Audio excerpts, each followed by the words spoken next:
আসসালামু আলাইকুম ভিউয়ার্স, কেমন আছেন সবাই? আশা করি সবাই অনেক অনেক ভালো আছেন। তো যে যেখান থেকে আমার ভিডিও দেখছেন সবাইকে জানাই আমার অন্তরের অন্তঃস্থল থেকে ভালোবাসা ও অভিনন্দন। তো চলে আসলাম নতুন একটা ব্লগ নিয়ে প্রতিদিনের মতো। তো সকাল সকাল ঘুম থেকে উঠেই আপনাদের ভাইয়াকে বললাম যে কাঁচা পেঁপে শীতের মধ্যে পাকলে পরে তো দাম কমে দেব, এখন দাম হইছে, বাজারে নিয়ে যায় বেচা রেখে আসো, তাও কিছু টাকা সংসারে আসবো, সেই টাকা দিয়ে আমরা কয়েকদিন বাজার করে খেতে পারবো। তো আপনাদের ভাইয়া পেঁপেগুলো পাড়তাছে, অনেকগুলো পেঁপে হয়েছে। কয় কেজি হইব? 40 কেজি, 1 মন পেঁপে হয়েছে। একটা বস্তা ভইরা পরে বাজারে সে নিয়ে যাইব বেচার জন্য। বেচা পরে বাজার করে নিয়ে আসবো আমাদের জন্য, বাজার সদাই কইরা ঘরে নিয়ে আসবো। তো আমি এখনও রান্না করি নাই, রান্না করব একটু বাদে, আপনাদের সাথে আমি শেয়ার করব। আজ ভাবলাম যে আমাদের জামালপুরের পিঠালি রান্না করব গরুর গোস্ত দিয়ে। তো এই যে গরুর গোস্ত ফ্রিজ থেকে বের করে আমি বরফ ছাড়াই নিছি, ধুয়ে রাখলাম। আমার নানিরে বললাম আপনি একটু আমার সুন্দর করে পিঠালি রান্না করে দেন। তো সে রান্না করার জন্য সব কিছু আয়োজন করতেছে। আমি রান্না করতে পিঠালি এত পারি না, কারণ পারি, অত মজা হয় না। তো আমার নানির হাতের পিঠালি অনেক মজা লাগে। যদি আপনাদের আমি খাওয়াইতে পারতাম তাহলে বুঝতে পারতেন যে কতটা মজা। আমাদের জামালপুরের ঐতিহাসিক খাবার হলো পিঠালি। আগের লোকেরা নাকি এই পিঠালি দিয়েই নাকি মেহমানদের আপ্যায়ন করত, মেহমানদারি করত। কোনো বিয়ে অনুষ্ঠান, মুসলমানি, আকিকা সব কিছুতেই নাকি এই পিঠালিই রান্না করত। তো আগের দিনগুলোই নাকি অনেক ভালো ছিল, অনেক মজা ছিল। এখনও রান্না করে, কিন্তু এইসব অনুষ্ঠানে রান্না করে না।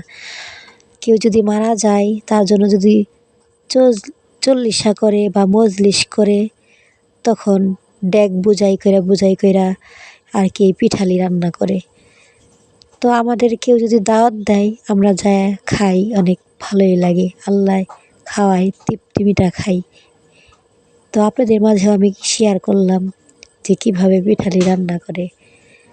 তো সে সুন্দর করে মা খায়া কিছুক্ষণ রাখবো, রাইখা তারপরে রান্না বসাই দিব।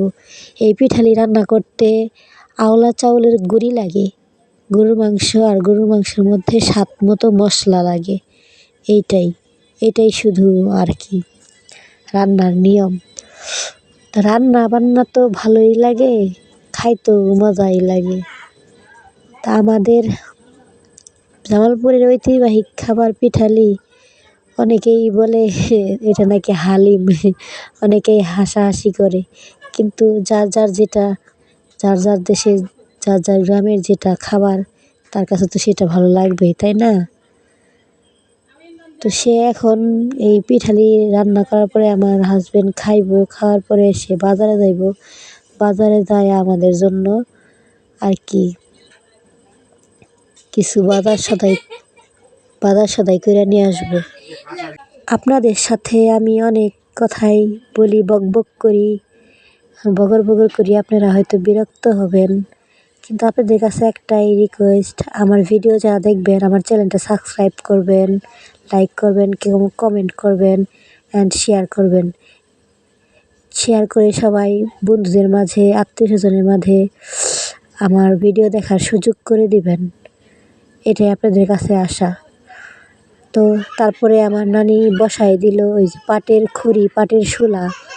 আপনাদের দিকে কী খড়ি বলে আমি জানি না, কিন্তু আমাদের এদিকে শূলা বলে। এই শূলা খড়ি দিয়া পরে রান্না করতেছে, রান্নারা বসাই দিল। তা আমি একটু ভিডিও করলাম। তো এই যে রান্নার পরে যেরকম হয়েছে, অনেকেই বলে হালিম, কিন্তু না, হালিম না, ভাত দেখাইতে অনেক মজা লাগে। যে একবার খায় সে বুঝে যে কীরকম মজা, কতটা স্বাদ, ভালো লাগে অনেক।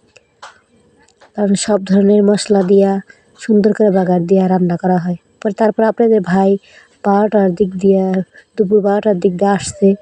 আসার পরে এই যে এগুলো বাজার করে নিয়ে আসছে। আমার ছেলের জন্য এই সদাইগুলো নিয়ে আইছে, পেঁয়াজ নিয়ে আইছে, আরও অ্যাঙ্কার কালাই আর রসুন নিয়ে আইছে। আর কিছু টাকা বাঁচছে, সেই টাকাটা আমি রাইখা দিছি, অন্যদিন অন্য কোনো বাজার করান যাইব। তো এই সদাইগুলো আমার ছেলে খাইছে। পরে আমার নানি কইতাছে যে আমি যেডি আমি বাটমু ওইডি আলাদা করি, আর যেডি রাইখা দিমু কাঁচা খাওয়ানোর জন্য এডি আলাদা করি। ঠিক আছে। তো আমার ছোটো ছেলে খেলতাছে একটা পেঁয়াজ দিয়ে, আমার নানি এডি আলাদা করতেছে। তা আলাদা কইরা পরে বাটবো, বাইটে রেখে দেবো। তা আমি ওই দিক রাইখা পরে এদিক গেলাম, যা দেখি দেখেন পানি, এই পানি নাই, দেখছেন কটুক পানি, ওইটুক পানির মধ্যে এই বাচ্চাগুলা জাল দিছে, জাল দিয়া মলা মাছ ধরতাছে। ওই পাশের বাড়ি একটা ভাবি দেখি কি অনেকগুলা মলা মাছ করতেছে। তো আমি মোবাইল সঙ্গে করে নিয়ে যাইতে পারি নাই দেখা, এই জন্য ভিডিওটা করতে পারি নাই। নিলে অনেকগুলা মাছ দেখি ভাবি করতেছে। দেখছেন এইটুক পানির মধ্যে যে এতগুলো মলা মাছ, খুব স্বাদের একটা মাছ। কিন্তু আমাদের এই সাইজের জাল নাই দেখা ওই পানির মধ্যে দিতে পারি নাই। যদি এই সাইজের জাল থাকতো, আমি অনেকগুলো মাছ মারতে পারতাম আজকে, ছোটো মাছ দিয়ে ভাত খেতে পারতাম।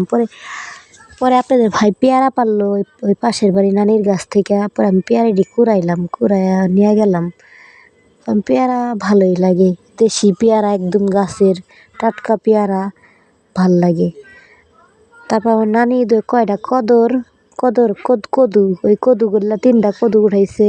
ওটা আমার এডি মাছ দিয়ে রান্ধিস। পরে আমি বিকালবেলা এডি মাছ দিয়ে রান্না করছি। রান্নাটা আপনাদের সাথে আমি শেয়ার করতে পারিনি আর কি। 3টা কদুর একদম টাটকা টাটকা পেয়ারাগুলো অনেক মজা। তা আপনারা সবাই সুস্থ থাকবেন, ভালো থাকবেন, আমার চ্যানেলের সঙ্গেই থাকবেন। আল্লাহ হাফেজ।